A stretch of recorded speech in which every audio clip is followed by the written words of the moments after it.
গত লেকচারে আমরা দেখেছিলাম চাইনিজ রিমাইন্ডার থিওরেমের জেনারেল ফর্ম এবং কী স্টেপে আমরা সলভ করতে পারবো সেগুলো। এবার আমরা কয়েকটি এক্সাম্পল সলভ করব। তো আমি এখানে একটি কোয়েশ্চেন লিখে রেখেছি, এখান থেকে আমাকে এক্সের ভ্যালুটি বার করতে হবে।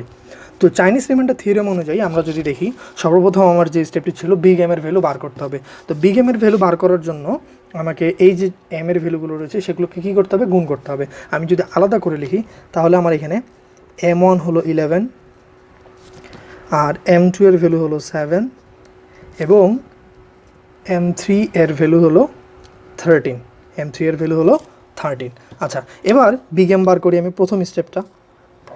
তাহলে big M equal to M1 into M2 into M3। এগুলোকে যদি গুণ করি তাহলে পাবো আমরা 11 ইন্টু 7 ইন্টু 13, গুণ করলে হবে 1001। এখন আসি আমাদের দ্বিতীয় স্টেপে কী বলেছিল। দ্বিতীয় স্টেপে বলেছিল আমাকে প্রতিটি ইকুয়েশনের জন্য বিগ এম বার করতে হবে। তাহলে আমি বিগ এম বার করি। M1 হবে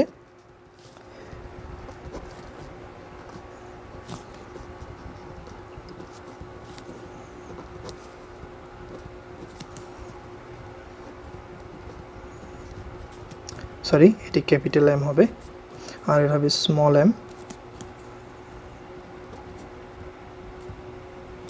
আচ্ছা, ছোট এম এর ভ্যালু কত আমার, ক্যাপিটাল এম এর ভ্যালু হলো আমার 1001, ছোট এম এর ভ্যালু হলো 11। আবার এখানে যদি লিখে রাখি বড় এম এর ভ্যালু হলো 1001, ছোট এম এর ভ্যালু হলো 7, বড় এম হলো 1001 ডিভাইডেড বাই 13। তাহলে যদি ভ্যালু বসাই 1001 ভাগ 11 হলো 91,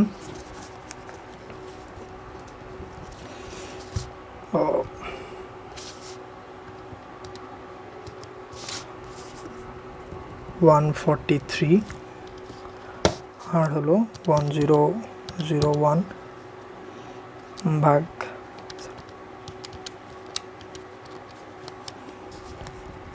77। আচ্ছা, তাহলে এখন আমি বড় M1 এর ভ্যালুগুলো পেয়ে গেছি। এখন আমাদের কাজ হলো এগুলোর মাল্টিপ্লিকেটিভ ইনভার্স বার করা। আচ্ছা, তো আমি যদি বলি তাহলে আমাকে এখানে ক্যাপিটাল M1 এর মাল্টিপ্লিকেটিভ ইনভার্স আমি যদি সেকেন্ড স্টেপে এখানে লিখে রাখি, এটা হবে আমার যে 91 ইনভার্স, বাট এখানে আমার কী আসবে, মড।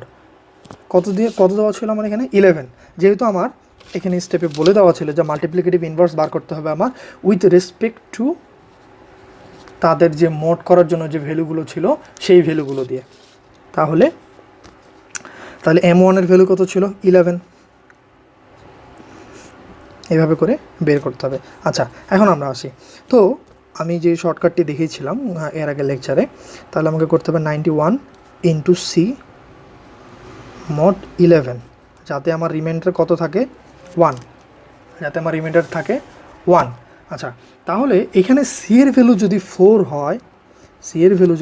হয়, তাহলে আমি পাবো 91 ইন্টু 4 364।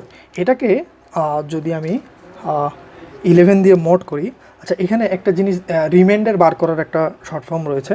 আমি যদি ক্যালকুলেটার এখানে 364-এর 4কে 11 দিয়ে ভাগ করে মোড দেখতে চাই, আমার মোড কত হয়, সেটা শর্টকাট হলো আমাকে প্রথমে এটাকে কী করতে হবে, 11 দিয়ে ভাগ দিতে হবে। 11 দিয়ে ভাগ দিলে আমার যেখানে দশমিকের আগে যে সংখ্যাটা পাবো 33, এটাকে আমি কী করব, এখান থেকে অ্যান্সারটা থেকে 33 বিয়োগ দিব। এই 33 বিয়োগ দেওয়ার পরে আমি কী দিয়ে ভাগ দিয়েছিলাম, 11 দিয়ে, এই 11টি গুণ করব। তো এখানে আমার কত পেলাম, তাহলে এখানে আমার রিমাইন্ডার আসবে 1। এইভাবে করে ক্যালকুলেটারে শর্টকাটে রিমাইন্ডার বার করা যায়। আচ্ছা, তাহলে এখানে সি এর ভ্যালু 4, তার মানে আমি এখানে লিখতে পারি এই যে অংশটাকে আমি কী দ্বারা রিপ্লেস করতে পারি, 4 দ্বারা। 4, হ্যাঁ, তাহলে আমার অ্যান্সারটি হলো কত, 4। তো আমি এখন আরেকটা কী করতে হবে, আমাকে M2 এর মাল্টিপ্লিকেটিভ ইনভার্স বার করতে হবে। M2 এর কত, বড় M2 কত, 143। তাহলে 143 মাল্টিপ্লিকেটিভ ইনভার্স মড। তাহলে এটার জন্য আমাকে কী নিতে হবে, ছোট এম মানে কত, 7, মড করতে হবে 7। তো অনুরূপভাবে যদি আমি এখানে রাফ করি, তাহলে আসবে আমার 143 ইন্টু সি মড 7। আচ্ছা, এখানে যদি আমি দেখি সি এর ভ্যালু যদি আমি 5 নেই, এটা আমাদেরকে ইটারেশন করে দেখতে হবে যে কিভাবে করলে আমার এখানে হলো রিমাইন্ডার 1 আসে ক্যালকুলেটারে। 1 2 3 এইভাবে করে ভ্যালু বসায় চেক করতে হবে। আচ্ছা, তো সি এর ভ্যালু যদি আমি এখানে 5 বসাই তাহলে দেখা যাবে 143, তাহলে আমার ভ্যালু আসবে 715। তো আমি রিমাইন্ডার চেক করার জন্য আমি কী করব, এটাকে ভাগ দিব 7 দিয়ে। 7 দিলে আসবে 102 দশমিক সামথিং। তো এই অ্যান্সারটা থেকে আমাকে 102 বিয়োগ দিতে হবে এবং এটাকে গুণ দিতে হবে যেটাতে আমি ভাগ দিয়েছিলাম 7। তাহলে দেখা যাচ্ছে যে আমার কত 1, তার মানে আমার রিমাইন্ডার 1। তাহলে এখানে সি এর ভ্যালু হবে 5, সি এর ভ্যালু হবে 5। তাহলে আমি এখানে লিখতে পারি এটা রিপ্লেস হবে 5 দ্বারা। এরপর আসি আমার M3 ইনভার্সের। M3 inverse, multiplicative inverse, এটার জন্য আমাকে কী করতে হবে? আচ্ছা, M3 ভ্যালু কত ছিল? M3 ভ্যালু ছিল 77 আমার যতদূর মনে পড়ে। তো এটা মাল্টিপ্লিকেটিভ ইনভার্স মড করতে হবে আমাকে কত দ্বারা? M3 ভ্যালু কত ছিল? M3 ভ্যালু হলো 13, M3 ভ্যালু হলো 13, তাহলে 13 দ্বারা। আচ্ছা, এটা করলে আমরা আবার দেখি যে 77 ইন্টু সি মড 13 আসতে হবে কত? রিমাইন্ডার 1। আচ্ছা, এখানে যদি আমি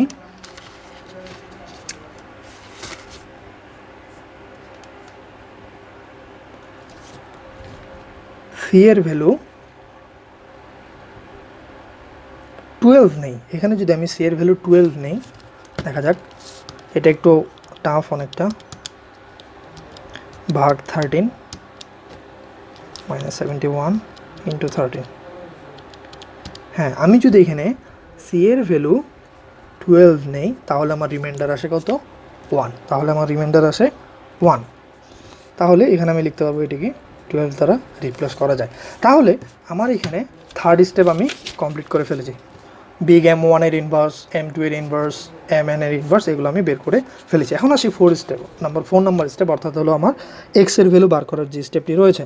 আচ্ছা, তাহলে আমার এখানে যেহেতু 3টি ইকুয়েশন রয়েছে, তাহলে আমাকে লিখতে হবে x equal to A1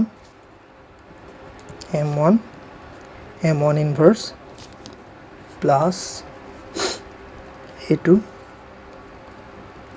M2 into M1 inverse plus A3 into M3 into M3, sorry এখানে 2 হবে, M3 ইনভার্স, এবং এই পুরো জিনিসটাকে আমি মোড করব বিগ এম দ্বারা, যেটা আমি পেয়েছিলাম 1001।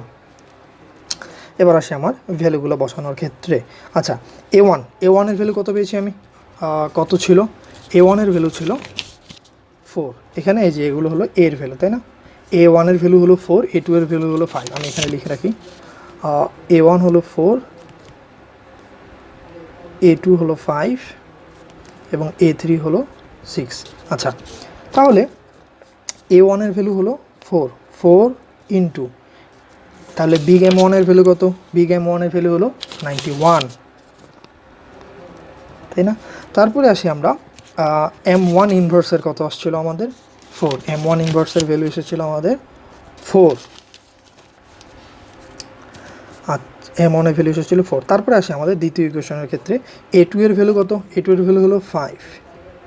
বিগ M2 এর ভ্যালু কত? বিগ M2 এর ভ্যালু হলো 143। বিগ M2 এর ভ্যালু হলো 143। তাহলে আর M2 এর ভ্যালু 143 এবং এটার মাল্টিপ্লিকেটিভ ইনভার্স এসেছিল আমার 5। এটা মাল্টিপ্লিকেটিভ ইনভার্স এসেছিল 5। তারপরে আসি আমার A3 কত? A3 ভ্যালু হলো 6। আর A3 বড় এম এর ভ্যালু হলো 77। আর A3 বড় এম ইনভার্স বা বিগ এম ইনভার্সের ভ্যালুটি হলো আমার 12। এটাকে আমাকে মোড করতে হবে বিগ এম, অর্থাৎ 1001 দ্বারা। আমি যদি সলভ করি ইকুয়েশনটি দ্বারায় 10 5751057 এটাকে আমাকে মড করতে হবে 1001 দ্বারা। তো এটার জন্য আমার শর্টকাটের নিয়মটা কী হবে, এটাকে আমাকে ভাগ দিতে হবে 1001, ভাগ দিলাম। ভাগ দেওয়ার পরে এখান থেকে আমার এই 10 বিয়োগ দিতে হবে, দেওয়ার পরে যেটা দিয়ে ভাগ দিয়েছিলাম সেটা দিয়ে গুণ দিতে হবে। তাহলে মড করলে ভ্যালু পাবো 565। এটা হলো আমার অ্যান্সার। তো পরবর্তী টিউটোরিয়ালে আমরা আরেকটি এক্সাম্পল দেখব।